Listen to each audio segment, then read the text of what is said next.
This lady called Natasha, she's definitely going to take the Nigerian Senate and Akpabio somewhere. I don't know why most of you just don't like this woman.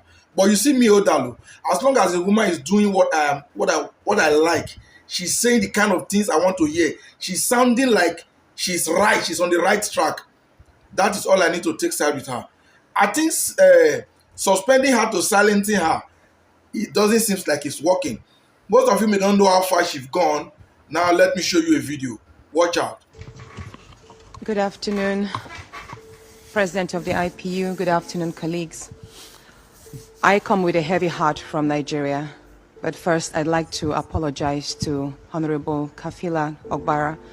I am not here to bring shame to our country. I'm here to seek help for the women of Nigeria. Again, my name is Senator Natasha Akpoti-Uduaghan. 5 days ago, on the 6th of March 2025, I was suspended. As a senator, I was suspended illegally because I submitted a petition of sexual harassment against the President of the Nigerian Senate, Senator Godswill Akpabio. I thought that by submitting the petition, he would recuse himself, and both of us will submit ourselves to the Committee on Ethics, Privileges and Public Petition for a fair and transparent investigation. But unfortunately, I was silenced and I was suspended. I was suspended for 6 months, amongst many other stringent conditions, such as taking away my security, taking away all the officials, vehicles, and other items that were handed over to me as a senator. My salaries will be cut off. I must not appear anywhere near the National Assembly.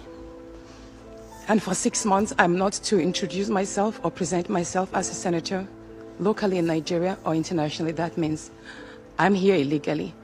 But I had no other place to go but to come here and speak to you women. Because this is a bigger picture.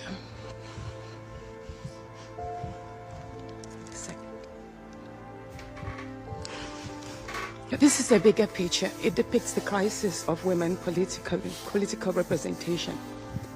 My suspension is not just about me. It's about the systemic exclusion of women from political leadership in Nigeria.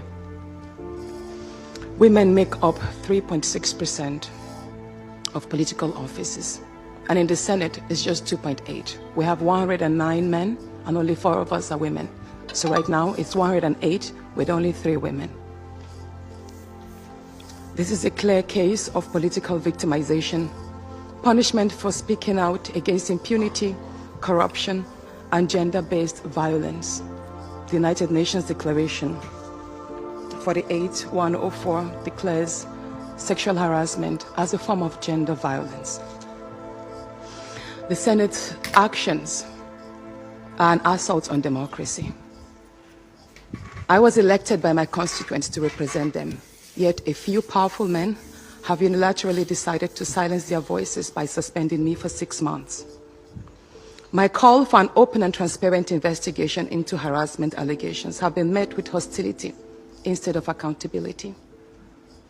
If a female senator can be treated this way in the full view of the world, imagine what ordinary Nigerian women will go through every day in workplaces, in universities, and other aspects of our society.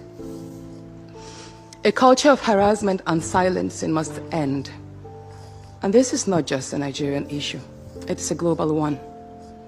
Women in politics, media, and businesses face threats, intimidation, and violence for simply demanding fairness.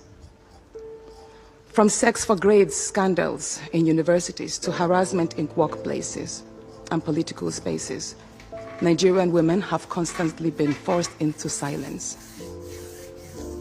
We need stronger legal protections and a zero culture tolerance for gender-based discrimination and intimidation. My call to the international community is such that the world must not stay silent as democracy and women's rights are rolled back in Nigeria. I call on human rights organizations, women movements, and democratic institutions to hold the Nigerian Senate accountable. Nigeria needs global partners to push for women's political inclusion, safety, and protection from political harassment. You may ask, what are my next steps? I will resist the political intimidation. In the past few days, a number of my colleagues, my male colleagues, have reached out to me and said, Natasha, all you need to do is apologize and retract your statements. And I told them I am not going to apologize. I will not apologize for my truth.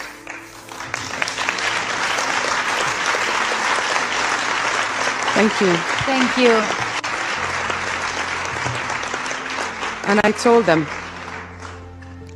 that I will stand the 6-month suspension, and the very first day I return, I will represent my petition on sexual harassment. And I will continue doing so until there is a fair and transparent investigation. I will fight, thank you. I will fight this injustice and continue to represent my constituents, whether the Senate wants to hear me or not. I will work with women's group, civil society, and legal teams to ensure that this unconstitutional suspension is squashed. This is bigger than me.